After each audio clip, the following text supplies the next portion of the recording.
Teddy Namboze ngono mu Nanuupu, Sarah Nakawunde Temulanda azze ku Bwannamunigina, Aisha Nakasibante Kaloddo naye nga talina kibiina mwajjidde, Sharon Mulungi, Harriet Mbabazi wa NRM, Rachel Mukisa, Joanne Lulena Kintu owa Democratic Front owa DF ne Rosemary Nakawuka owa DP be bakyalo 8 abatunga ku kifo ky'omubaka omukyalo wa District MPG mu kalulu k'omulundi guno.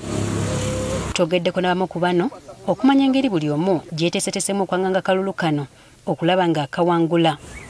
Tusokedde ku Aisha Nakasibante Kaloddo ngono yeyita Mwoyo gwa ggwanga atalina kibiina mwajjidde n'atubulira nti okusinziira ku mbeera gy'alabamu obuwagizi bwe akalulu kano yakawuuse dda buva. Akalulu nze ngamba nti niize kulayira kubanga buli wentuuka vibe y'amaanyi abantu baagala ekipya ate abantu bawuliriza manifesto kye basinze okunjagalako baga nti Mwoyo gwa ggwanga ayina empisa talumbagana muntu ajja n'atubulya byagenda kukola. Tumubuuziza wajjajja obuvumo obumuletera okulowooza nti obuwanguzi yabulina.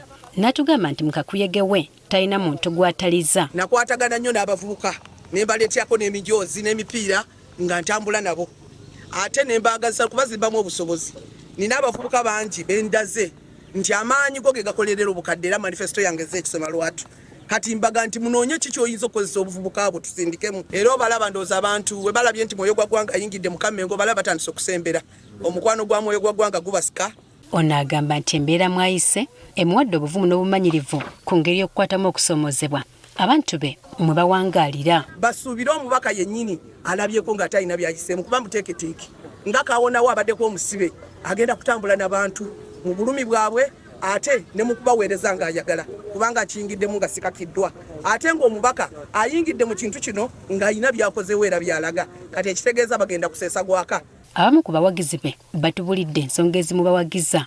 Agenda tugatta ffenna awamu tazze kutwawula yawula abakadde abakulu abato n'abakyala ffenna agenda kutugatta agenda kusingako kubendabyeko azze kugatta Mpigi ku nsonga y'okubanga agenda kuprovidinga ebyuma nze nkisanyukidde tikiba kinnyamba okufuna omulimu. Era tufunye ne Sarah Nakawunde Temulanda ngono yeyitawo ova toyombye mama togikwatako ngono yaliko mu kifo kino ebisanja bibiri mu kibiina ki NRM kyokka oluvannyuma n'awangulwa Teddy Namboze mu Nanuupu. Mu kalulu kano ensalawo avuganye ku Bwannamunigina atubulidde nti byeyakola byogerera byokka ng'oli talina waasinziira kugamba nti ono talina busobozi. Bannampigi ne bakolera ebintu bingi gurawundi gyebiri natandikira mu kugaba mwanyi. Era nze ebyalo byonna ebikola mu Mpigi district mulimu abalimi waakiri abasatu abalina emmwanyi abayinza okugamba nti ninawo omusiri gw'emmwanyi ogwa Nakawunde. Mu kutambula mu balonzi ng'awenja akalulu agamba nti aliko ebizibu byazudde kwagenda okusimba essira singa alondebwa. Balina ekizibu ky'amasannyalaze, tulina ekizibu ky'amazzi, amakubo go mabi ddala nayo challenge tugisanzeeyo. N'olwekyo nze mbasuubiza nti bwe naabanga enzizeeyo njagezaako okufuba kulaba nti twogeraganya mu ngeri y'okulobinga. Era obuweereza bw'agamba nti waakubutambuliza nnyo ku bibiina by'obwegassi okusobola okukulaakulanya abantu. Nyongera okutambulira mu groups mu ebibiina by'abakyala, ebibiina by'abavubuka n'abaami abamu nabo balina ebibiina.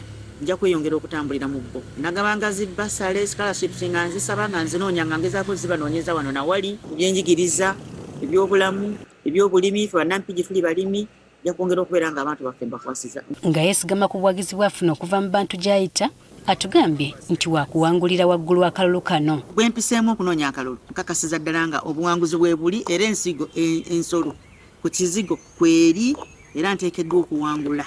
Ate ye Teddy Namboze nga ye mubaka omukyalo wa Mpigi aliyo kati naye awera nti ekifo kino waakukyeddiza omulundi guno era nga yakwatidde ekibiina ki Nuupu Bendera nga bwe kyali ne mu kulonda kwa 2021. Atubulidde nga waliwo enkizo ku balala olw'ebintu byasobodde okukolera abantu mu bbanga lino lyabadde mu Paalamenti. Naddala mu bakyala b'embuto n'abaana mother kits ebikozesebwa nga scans nasade zingira nnyo musawo z'abakyala ne families okubanga baba bazeetaaga. Kino kimpadde nnyo enkizo. Wabula agamba okusomozebwa mayise ku mulundi guno mu kunoonya akalulu takutenda. Nali neetegeka bulungi nnyo nga tulina emmotoka zaffe ziri branded naye zonna zakwatibwa kati kiba kinyingira ensawo ate empangise aweze nga batagenda kussa mukono mu kukwatizaako abantu nga bw'abadde akola. tetulonanga 15 naye era ennaku z'omwezi nga lumu nja kubeera ku ofisi yaffe ey'omubaka omukyala wa Mpigi district abaana basarizi zaabwe bazitwale abayise bafuna admissions. Kyokka bano bonna beekokola ekiseera ekitono ekyabaweebwa okuyigiramu abantu ate nga disitulikiti nnene. Ennaku 7 zebakuwa mu wiiki ennamba mulimu emiruka egirina amagombolola agalina emiruka nga mingi ng'emiruka minene girina ebyalo bingi ngoba ebyalo bingi okusinga ennaku 7. N'olwekyo ebitundu ebimu weesanga nga ennaku ziweddeyo ate tetunnatuukayo. Kati era mbagumya nti ne be twatuuseeko meseji mugiwulirize eva mikwano gyammwe ababa tusinkanye era ne batufuna. Akalulu k'ababaka ba palamenti n'akaba pulezidenti kakuba ng'ennaku z'omwezi 15 omwezi ogujja.